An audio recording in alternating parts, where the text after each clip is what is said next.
Welcome to the Creators MBA podcast, your go-to resource for mastering the art and science of digital product entrepreneurship. My name is Dr. Destiny Kopp, and I help business owners generate consistent revenue from their digital product business without the need to be glued to their desks, constantly live launching, or worrying about the social media algorithms. I hope you enjoy our episode today. And my special guest today is Liz Stapleton. Liz is the host of the Blogger Breakthrough Summit, and she has been a blogger and a lawyer for many, many years, and she loves helping people make their life easier with action-oriented content and training. So, Liz, you have been an attorney since 2012. You've been a blogger since 2014. You're also the founder and voice behind the Less Debt and More Wine, which is a personal finance site, and also your personal site, which is elizabethstapleton.com, where you help readers understand the legal side of blogging. But today, we're going to be talking a little bit about your upcoming summit. I'm going to let you tell us a little bit more about that in just a second, but we're also going to be digging into blogging and touching upon AI and how that is changing the landscape there. But before I get into all the questions I have for you, can you tell the good audience just a little bit more about you and how you help people? Sure, because it probably sounds a little bit weird going personal finance, lawyer, blogger. Turns out law school is expensive, right? Lots of student loans. And so that's how I ended up on my first blog, starting a personal finance site. I had credit card debt at the time. I got that paid off, and just talking money in general. As I was doing that, I saw people kind of being scaremongered about the legal side of blogging. And I was like, that's just not necessary. It's important, but it doesn't need to be scary or hard. So then I started a site on that. And then eventually I was like, people, need to be able to figure stuff out faster. Back in 2020 was the very first Blogger Breakthrough Summit. Happened February 2020 before the world shut down. Just, weird timing with that. And 2025, we're back for the 6th year, and it is one of my favorite things to do. It's such a fun event that I love seeing everyone be excited about and engaging.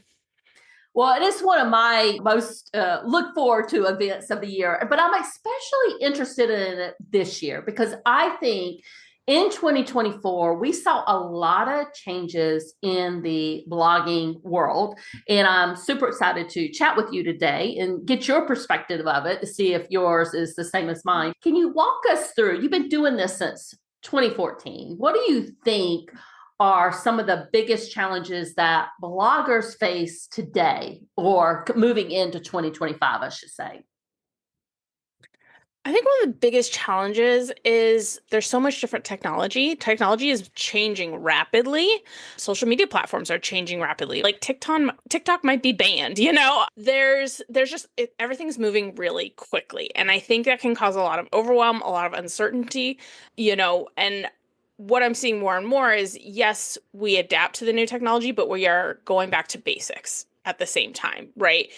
Because we want to connect with people and answer their questions, which is really where it all boils down to. I think we're going to start seeing a lot more kind of going back to those basics.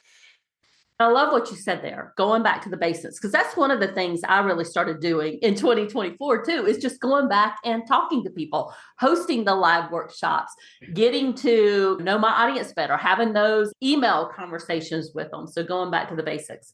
But let's talk a little bit about AI and how do you see AI playing into blogging? What should we consider there? What is the future?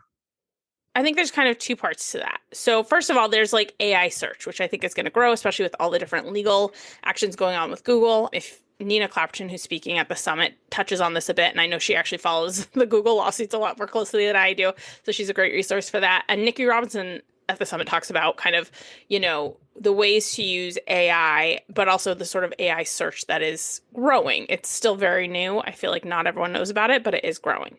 The other side of that coin is the way to use AI to really speed things up. So we were talking before we recorded about how I processed my summit, and I actually didn't have a VA this year, and I didn't outsource anything. And the reason I was able to do that was because of AI. AI just helped speed up my processes so much. And it just made it a lot easier. I still had to review everything. I still had to double check stuff, right? But I didn't have to do the manual tedious labor. And so I think AI, kind of goes into the helping you in the background. And then it's the front side of, okay, well, where does it fall within search and within all those other aspects? So I'm glad you talked about some of the presentations that are in the summit that's coming up that are going to be specifically looking at and kind of walking us through that AI search, because that is really fascinating to me. So, and I've done some tests, like I've gone into some AI platforms and typed in, where can I find mostly local stuff, but where can I find somebody in Milton, Georgia to do XYZ or something? And, it's starting to come up, like all of that starting to come up in terms of go to this website or this website does that. So I'm super interested in those presentations in the summit. That's one of the things I love about the summit is I learned so much. I fortunately have months to process and get ready, but I end up learning a lot. And that's the struggle when I'm prepping everything, is to not get distracted by ideas that I get from processing the sessions. So I know we can use AI to actually help us create our content, our blogging content.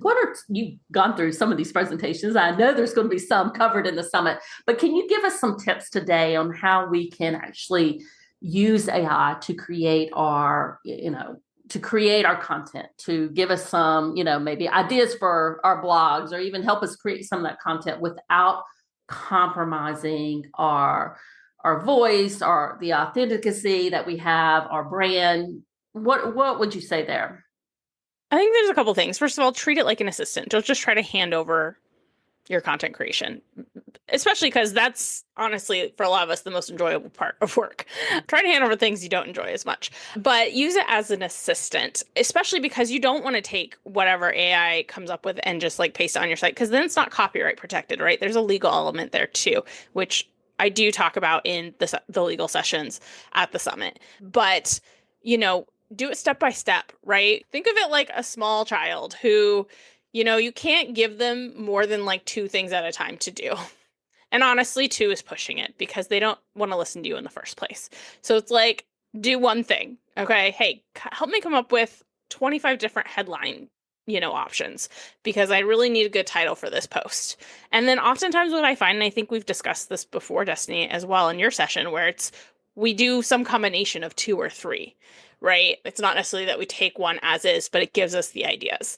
All right. Hey, can you give me an outline? This is the keyword. This is some of the information I want to make sure to include.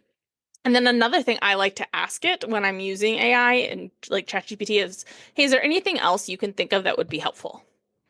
Right? So it can help flush out maybe an area you hadn't thought of to include in your article.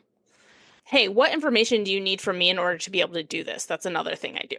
A lot of times me doing stuff with AI is just asking, hey, what's the easiest way to do this? What do you need from me? And then you're like, no, that's not what I meant. What additional information do you need from me to do it? Has been a huge helper when I'm using AI to help me with things. I love that. And, here's what I'm looking to do, but what do you need from me to accomplish that? So I love that. I can't write a prompt to save my life. I ask ChatGPT to write it.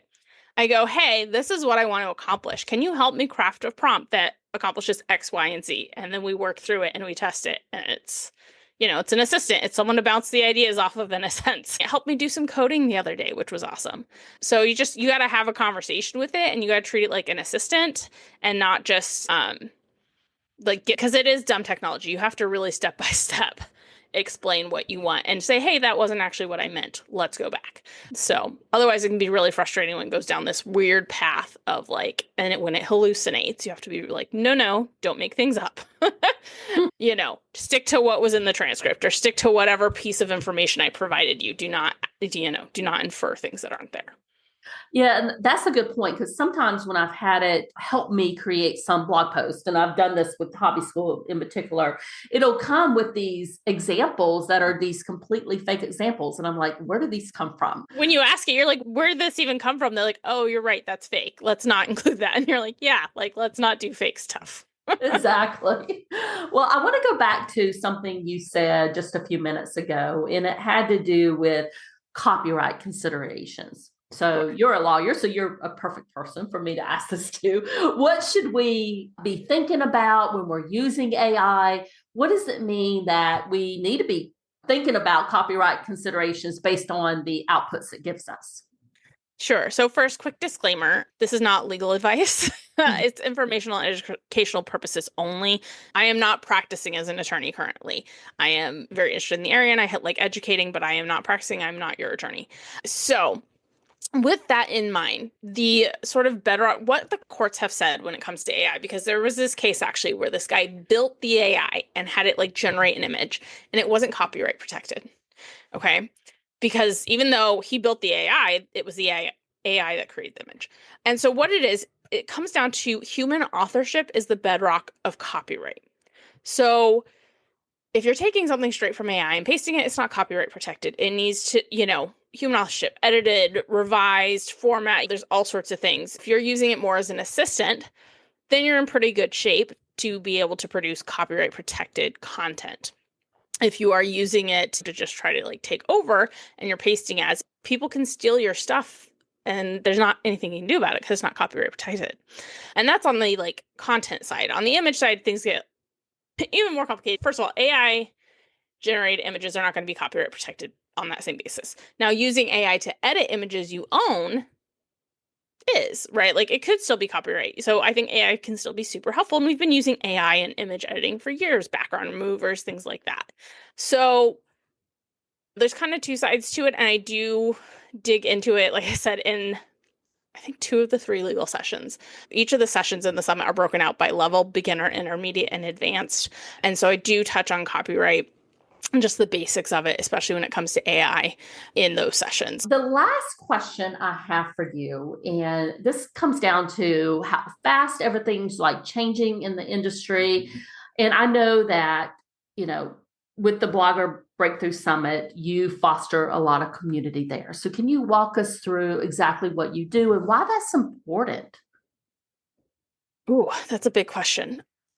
I mean, I would say I bring together the summit, but I mean, what truly makes it are the speakers and the attendees, right? So the speakers give incredible presentations. They're super action packed. They're fluff free. As you know, I'm like a stickler for that. I will edit out pitches. If they're, I allow a little bit at the end, but if there's anywhere else, I edit it out. And then the attendees that can ask questions in the comments or at the live panels. And so you see those conversations happening. That's the speakers and attendees. I kind of create the environment and I'm happy to foster it and I'm happy to encourage it. We also have a Facebook group and stuff, but I don't know that I do that much apart from creating the environment for it to happen. And I love seeing it happen on all these relationships thrive. I've had speakers say, hey, I met this person being on a panel at your summit last year. Now we're like biz besties. And I've had, attendees be like, oh, this person that I met in the comments is now like my accountability buddy. So that stuff I really enjoy seeing, but I can't really say I made it happen. I don't know. You do make it happen because you're there, you're facilitating all of it. So Liz, before I wrap it up here today, any last minute tips for the audience? I mean, I'd say make sure you get your ticket because you're going to learn a lot at the summit. Is that count as a tip? That is absolutely I think it's one of worth the tips. For sure. And we're going to make sure that the link for that is in the show notes so everybody has it. And make sure to check out Destiny's session because it's fantastic. Well, thank you so much. Well, Liz, thank you so much for joining us today. And I am looking forward to the 2025 Blogger Breakthrough Summit. Yes, me too. It's happening end of January. And again, we'll make sure all of the links to sign up and join us are in the show notes. And Liz, thank you so much for joining me today. Thank you so much for having me. Thanks for listening all the way to the end. I hope you enjoyed this episode today. If you loved the show, I'd appreciate a review on Apple Podcasts or your favorite podcast platform. Have a great rest of your day and bye for now.